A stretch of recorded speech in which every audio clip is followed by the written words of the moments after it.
What's up, everybody? Happy New Year. Welcome to 2025. I wish you all the best for 2025, 26, and all the years after that. Happiness, love, righteousness, loyalty. I hope you get it all this year if you didn't get it last year. This is video number 1 of 2025, and it is something that I've been doing since 2019. Something that started as a joke. A good friend of mine, Joey, is also my PPF guy, and one of my test cars, you could say, where I try everything that is possible with the Labo Cosmetica coating range to see if there's anything specific, special, things to need to look for, certain application tips that we can do. And it started in 2019 in the beginning, no, it's not true, something between Christmas and New Year's Eve. I took the car, Audi A3, fully black, the blackest of the blackest of the black, piano black, L041, it was not, it was even blacker than that. And the polishing, of course, first thing, and then the challenge was for me to see if it was possible to put on all 4 ceramic coatings on top of each other. Blindo, STC, SAM, and HBC. Remember, this is Blindo 1, not Blindo Plus. This is the first Blindo.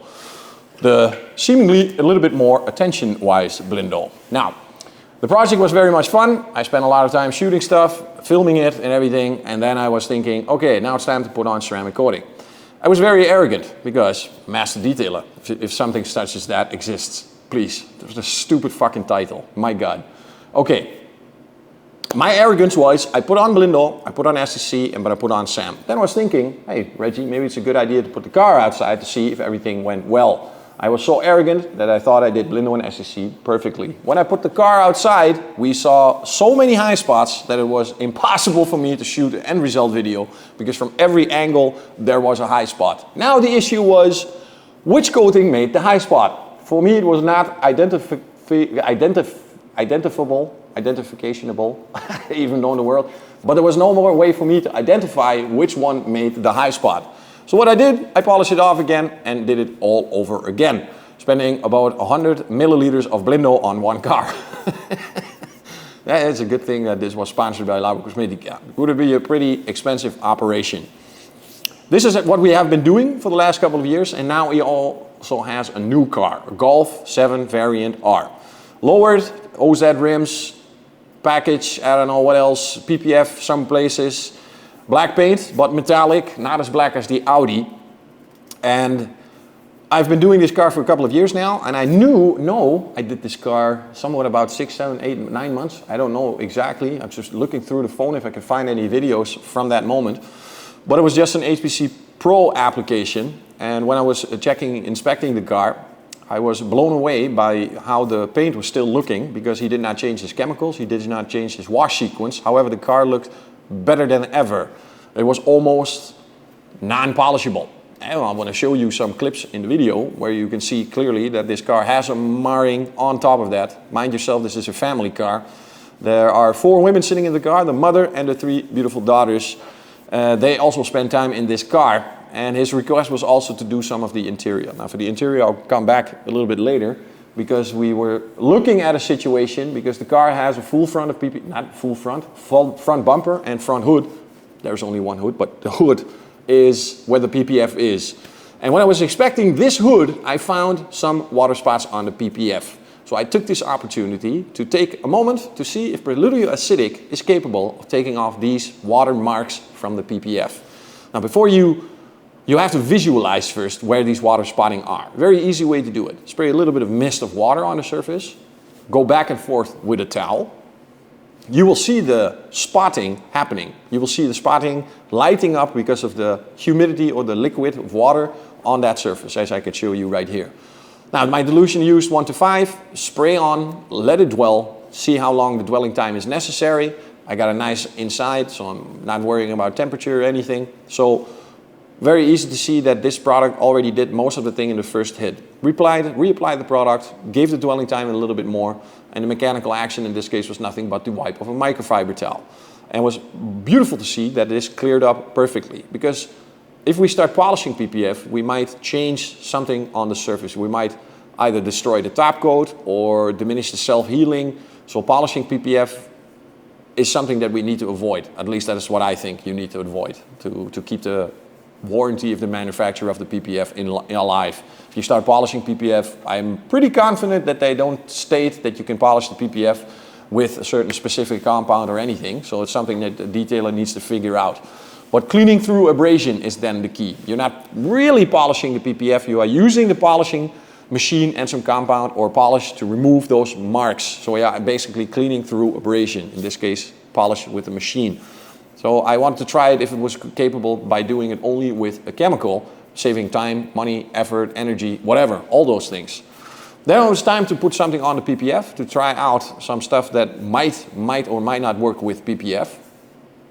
But before I go further with the paint, Joey asked me if I could do his interior as well. Now I was thinking about something different this time, because interior cleaning, I'm not a big fan of it. I only started doing interior cleaning again because Glico came to life. Glico made the cycle of cleaning in the car finally something that made my satisfaction and the satisfaction of the customers 100%. So for this case, I wanted to try something different. And the only thing I used, it's very funny, the only thing I used for the interior, and it's very simple, because I started vacuuming first, vacuuming like crazy, with nothing else but the Labocosmetica Fabric Sheet Dust Buster.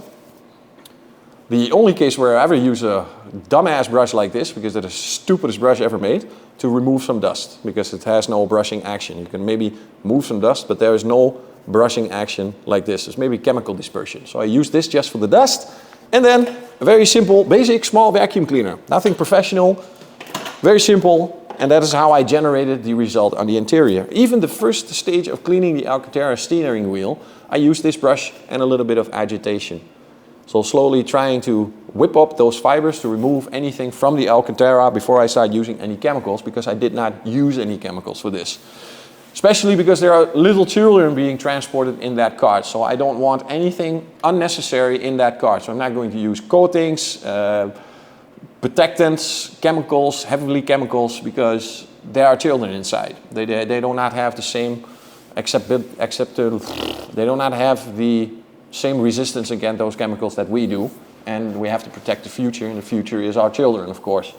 So for the leather, the approach was different, because now I know Andreas for a while, and Andreas has been teaching me and showing me differences in cleaning of leather. Now he made a beautiful video about how brushes destroy top coat of leather, or at least damage. He visualized this very nicely. This made me think that the most dangerous thing, I don't think it's the chemicals in leather cleaning, it's the abrasion of the tool that we are using, from brushes to scrub pads and stuff like that. Then of course the chemical comes into effect. Now this leather is in what I think seemingly good condition. You could see that has been used a little bit, has been sat on a little bit, some light shiny parts, but nothing very specific. And looking at Derma by itself, Derma is a fantastic leather cleaner, but very, very strong. It is amongst the strongest leather cleaners in the market. At least it's what I've found so far. I'm not saying I don't know all leather cleaners, but the ones that I've seen are pretty strong, are pretty stout. This case, I did a couple of tests a month or so ago when I was still in Milan, where I was asking the guys if I could use the pH meter for a second to see if I dilute 1 to 5 Derma, what happens then. Now, if you read the bottle, it says pure or 1 to 1. That is what the dilutions is that we suggest. In 1 to 5, I tested it with the pH, it's around 8. Not 100% 8, but around 8, so very low alkaline. Anything above 7, 7.01 is alkaline. We cannot discuss about this, this is what we call a measurement. A meter is always 100 centimeters. It's never 102 or 99, it's 100. pH 7 is neutral, anything above 7 is alkaline. So it's still an alkaline solution, however, looking at the logarithmic scale, there's only a small jump from 7 to 8, meaning that there is no very more potency inside. Then came the mechanical action. What should I use for mechanical action on leather? Now, this has been released a couple of months ago, the Duo for Labocosmetica.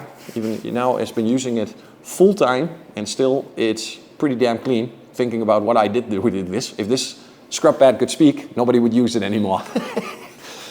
So I use this, sprayed on the chemical, in this case 1 to 5 Derma, a little bit of scrubbing, and I'm meaning scrubbing not with the pressure of my hand, but simply with the agitation of the scrub pad, and this was enough to get the leather there where it needs to be. A 1 to 5 dilution in combination with this pad and a wiping off the microfiber. And I know the microfiber still has some dangers in it, so Rubbing with microfiber also counts as a form of mechanical action, so please be careful when you are removing your chemicals, because even then you are capable of destroying the top coat.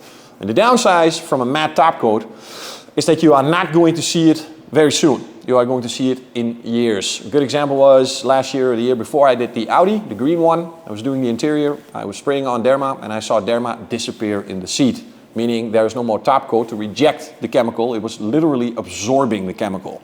So also with the vacuuming came something special that we see a lot doing what we would call cleaning, because it's just simple cleaning. Nothing has to do with detailing except for the removing of dust. You cannot call that detailing even if you use very specific tools. It's basic cleaning. Basic cleaning of the floor mats. Now, I spent some time with a clip to show you after vacuuming and brushing and everything that there is still a huge amount of sand and dust inside of those floor mats. We have seen massage guns being used, we have seen vibration, sanding parts being used, sanding machines being used, polishes being used. In this case I'm doing the same. I'm using the small 3-inch backing plate on the PXE Flex to rub it or tap it on the back to release the dust. After all this cleaning, I'm still not going to say the surface is clean. I'm going to say that I have reached the limit of what I'm willing to do to clean this floor mat, because it's still a commercial operation. This was complimentary by me because we do a lot for each other, so in this case I could help him getting his car clean. I got a good test car driving around, giving me some good feedback and some good data about how these coatings perform.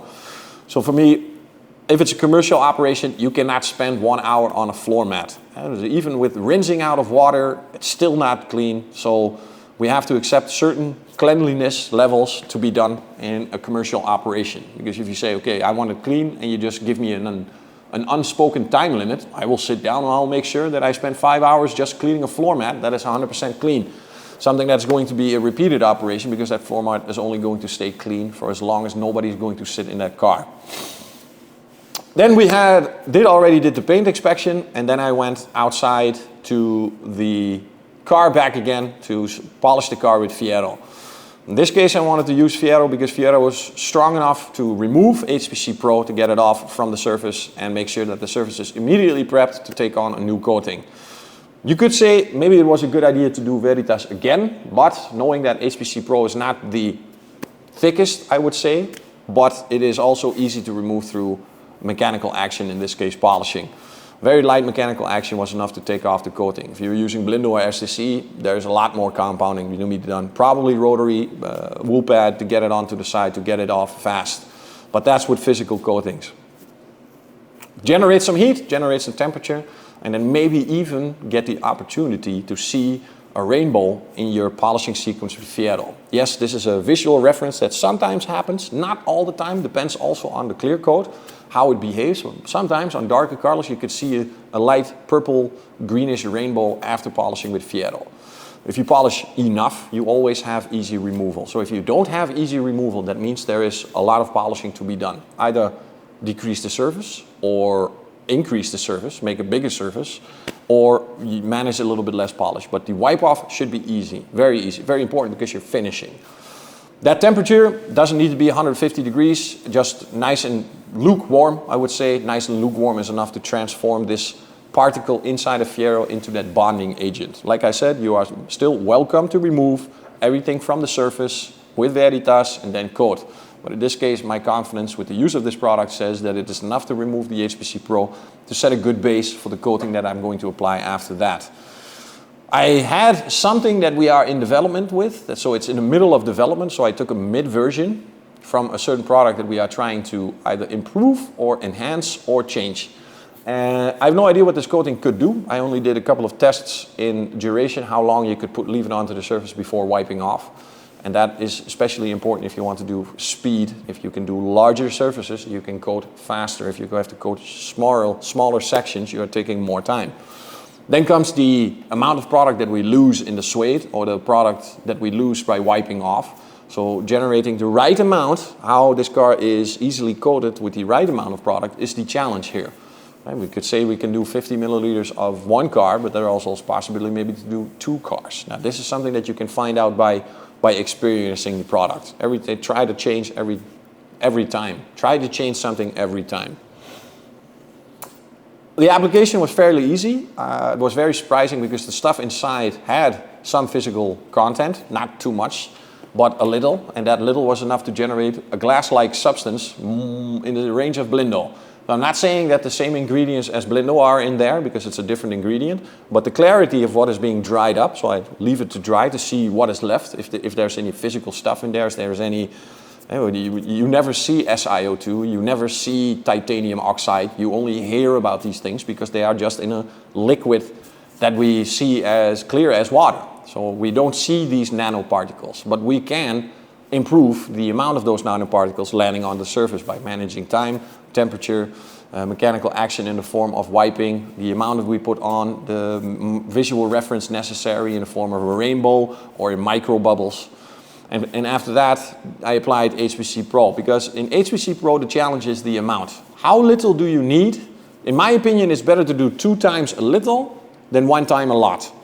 Why do I say that? It's important to see that HPC Pro behaves differently as a standalone and as a topping. As a topper on Blindo and STC, it needs less product than when it has a standalone. So when you do a standalone and you do a lot of product, you get the micro bubbles, the sweating. If you have that as a standalone, it's not an issue. You just lose a lot of coating that you are wiping off, that is disappearing in the towel or in the suede or in the washing machine. We'll never see it again, it's not on the car. But when you are using it as a topper, that topper in the same amount as a standalone, making those micro sweating, micro bubbles dry in very fast. Is it an issue? No. You can wipe it off with Veritas 123 and there will still be HPC Pro left. So you're not wiping off HPC Pro, you're wiping off the excess of HPC Pro. Knowing this, the amount you use for a topper is less than as a standalone. So especially when you're doing it as a top coat, making sure that the operation goes smoothly in once, not having to remove any high spots or any unwiped off coating or dried in coating, you can manage more product on the car by doing 2 times a little within 1 hour. Of course, you cannot do this after 4 hours, but if you do a round of HPC Pro and you finish it and you immediately move to a second round of HPC Pro, making a very little amount, and I'm hoping that I can show you the little amount that we are going to see, but it's very difficult to visualize this in the camera. So I'm hoping in the next time I can get a black car and get some better lighting and then go in closer to see what I actually need by the limit of amount that we need, by the littlest amount that we need. And that is something that's going to save us time, money, because that means that we can do more cars with the same bottle. That said, I think it's time to look at the end result. This year, my focus is going to be on the realness of detailing. So I'm going to focus on stuff that is real, that is actual, that is for the professionals. Because I see great products coming out, but they are fake, very fake. And that's also good. If you're DIY and you have fake products, that's not an issue. But if you are professional, you have fake products, that is an issue. Because the customer is coming to you for real stuff. So I want to focus on what is real this year. And more reels, reels, more real stuff in reels. So because I see the concentration span of people are going down in a record amount of time. 1 or 2 minutes is almost too much to keep somebody focused. So maybe it's time to do a full year of reels. And maybe this is the only video for this year. No, it's joking, of course. I have to make videos. Wait, what else am I supposed to do? Okay, let's look at the final result. And I will see you guys this year many times. At the end of the month, we are going to MTE. We'll give a thorough, very deep dive into what the MTE is about and what we are doing there and with who we are there. Visualize everything that we can find and show it to you. My name is Reggie Cox. Happy New Year 2025. Thank you guys for watching. See you next time.